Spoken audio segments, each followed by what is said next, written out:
Welcome to be digital. दोस्तों, आज की वीडियो में बात करेंगे उत्तराखंड राज्य विधिक सेवा प्राधिकरण उच्च न्यायालय नैनीताल की ओर से ऑफिशियल विज्ञप्ति के बारे में, जिसका विज्ञापन संख्या है 902/SLSA 2022, दिनांक 2/8/2022 को ये पब्लिक हुई है। उत्तराखंड राज्य में गठित स्थायी लोक अदालत परमानेंट लोक अदालत हेतु सदस्य पदों हेतु उपयुक्त योग्यता रखने वाले व्यक्तियों से निर्धारित प्रारूप पर एवं निर्धारित नियम एवं शर्तों के अधीन आवेदन पत्र ऑफलाइन मोड से आवेदन किए जाते हैं।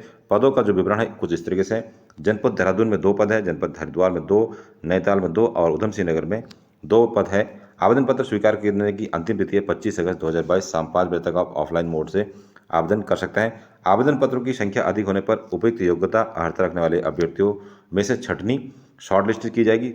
उसके बाद शेष अभ्यर्थियों को साक्षात्कार के लिए बुलाया जाएगा। साक्षात्कार हेतु उपयुक्त पाए गए शॉर्टलिस्टेड अभ्यर्थियों की सूची, साक्षात्कार की तिथि एवं समय इत्यादि की सूचना इस कार्यालय की वेबसाइट slsa.uk.gov पर भी उपलब्ध कराई जाएगी।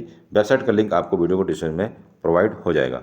कुछ और टर्म्स एंड कंडीशन की बात करें तो पोस्ट के बारे में पहले बता दिया है। प्लेस ऑफ पोस्टिंग जो आपकी रहने वाली है, इसमें देहरादून, हरिद्वार, नैनीताल और उधम सिंह नगर जो है जॉब प्लेसमेंट रहने वाली है। क्वालिफिकेशन की बात करें तो क्वालिफिकेशन में थोड़ा सा आपको ध्यान रखना होगा। क्वालिफिकेशन के कोई मैंडेटरी क्वालिफिकेशन इसमें नहीं है, हाई स्कूल इंटर वगैरह इसमें ऐसा कुछ नहीं लिखा है। इसमें लिखा है क्वालिफिकेशन में a person having adequate experience in public utility service.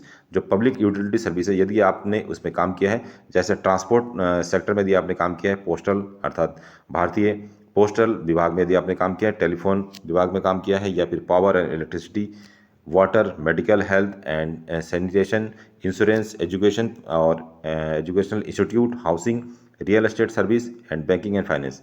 तो जितने भी सेक्टर है, इन सेक्टर में यदि आपने काम किया है, आपके पास इसका अनुभव है, यूटिलिटी वाले सेक्टर है, तो आप जो है इस फॉर्म को अप्लाई कर सकते हैं। इसमें कोई न्यूनतम क्वालिफिकेशन वगैरह कुछ नहीं है कि हाई स्कूल या इंटर या कोई डिप्लोमा वगैरह नहीं मांग रखा है। केवल इसमें क्वालिफिकेशन के रूप में यही दे रखा है कि यदि आपने जो पब्लिक यूटिलिटी वाले सेक्टर में काम कर रखा है तो आप इस फॉर्म को अप्लाई कर सकते हैं। एज की बात करें तो 65 साल तक जो है फॉर्म को आप अप्लाई कर सकते हैं। 5 साल के लिए ये आपकी जॉब रहने वाली है। Sitting free fee and other allowance की बात करें तो यहाँ पे ही and she will be entire sitting fee of 2000 per sitting. मतलब कि जो लोक अदालत का गठन किया जाएगा, लोक अदालत का किया जाएगा, तो वहाँ पे आपको एक लोक अदालत के लिए 2000 रुपये यहाँ पे दिया जाएगा। इसके साथ साथ जो कन्वेंस अलाउंस के रूप में 5000 रुपये पर मंथ आपको मिलेगा। Apart from this no other fee and allowance shall be. इसके अलावा कोई भी दूसरी चीज़ आपको वेतन या भत्ते के रूप में नहीं दिया जाएगा। The application form can be download from the slsa.uk.gov.in। इसकी वेबसाइट से आप इसको डाउनलोड कर सकते हैं, या इसके लिए आप हमारा जो टेलीग्राम है वो भी ज्वाइन कर सकते हैं, जिसका लिंक आपको वीडियो डिस्क्रिप्शन में मिल जाएगा। और 25 अगस्त 2022 जो इसका लास्ट डेट है। Selection process for making selection competition would be जज on the basic of interview. अर्थात सिलेक्शन प्रोसेस जो आपका इंटरव्यू के आधार पर रहने वाला है। Eligible candidate by the honourable selection committee which will be held on the Nainital. तो ये नैनीताल ऑर्गेनाइज किया जाएगा वॉक इन इंटरव्यू, और इंटरव्यू के आधार पर जो है आपका सिलेक्शन होगा। फॉर्म के साथ आपको कौन कौन से डॉक्यूमेंट लगाना है? सबसे पहले आपको both high school marksheet and high school certificate आपको एज प्रूफ के रूप में लगाना होगा, अर्थात हाई स्कूल की मार्कशीट एंड जो सनद होती है वो आपको लगाना होगा, plus testimonial of all academic qualification.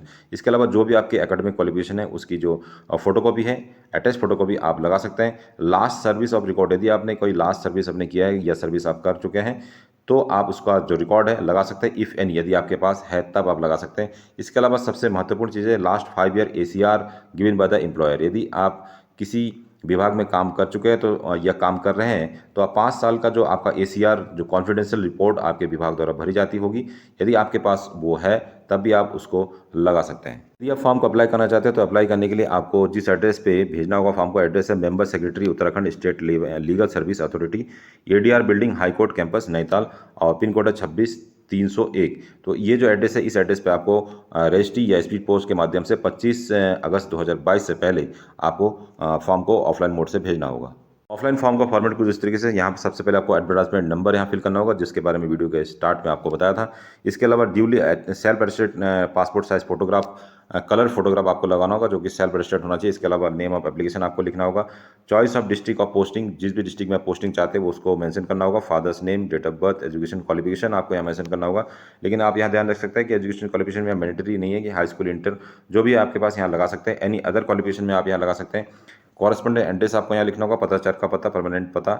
उसके बाद detail of present work profile, यदि आप कहीं प्रेजेंटली वर्क कर रहे हैं तो उसके बारे में आपको यहाँ लिखना होगा। Detail of last posting superannuation, यदि आपने रिटायरमेंट ले लिया है या लास्ट पोस्टिंग आपकी जहाँ भी थी उसके बारे में आप यहाँ लिख सकते हैं। यदि आपके पास है, इफ़ एनी लिखा है, यदि आपके पास है तो आप लिख सकते हैं, अदरवाइज इसको यहाँ नो लिख के छोड़ सकते हैं। मोबाइल नंबर आपको यहाँ फिल करना होगा। उसके बाद ईमेल एड्रेस है, उसके बाद provide email of disciplinary action criminal cases if any, यदि आपके पास कोई क्रिमिनल केस है तो उसके बारे में जानकारी देनी होगी। 14 नंबर पॉइंट में आपको clearly mention the detail working experience in the field of public utility service, जिस भी पब्लिक यूटिलिटी सर्विस में आप काम कर रहे हैं या काम कर चुके हैं तो उसके बारे में क्लियरली आपको यहाँ मेंशन करना होगा कि आपने शिक्षा विभाग में या फिर बिजली विभाग में कौन से विभाग में क्या क्या काम किया है, उसके बारे में आपको यहाँ पे मेंशन करना होगा। मेंशन करने के बाद एक डिक्लेरेशन है, डिक्लेरेशन में आपको यहाँ नेम फिल करना होगा, फिर सिग्नेचर ऑफ द एप्लीकेशन करना होगा, प्लेस और डेट लिखना होगा जिस भी प्लेस से आप फॉर्म को अप्लाई करना चाह रहे हैं। ये सारी डिटेल फिल करने के बाद आप फॉर्म को ऑफलाइन मोड से अप्लाई कर सकते हैं। एप्लीकेशन फॉर्म या फॉर्म का पीडीएफ प्राप्त करने के लिए आप हमारे टेलीग्राम ज्वाइन कर सकते हैं। तो दोस्तों ये था आज का वीडियो पसंद आए तो वीडियो को लाइक और चैनल को सब्सक्राइब करना ना भूलें। इस वीडियो को रिगार्डिंग कोई और जानकारी चाहिए तो आप हमें कमेंट कर सकते हैं या फिर वीडियो को डिस्क्रिप्शन में आपको हमारा टेलीग्राम और व्हाट्सअप का संपर्क सूत्र मिल जाएगा, उसे भी ज्वाइन कर सकते हैं। मिलता है अगले एक ऐसे इंटरेस्टिंग वीडियो में, तब तक के लिए अपना ध्यान रखिए। बाय बाय, जय हिंद।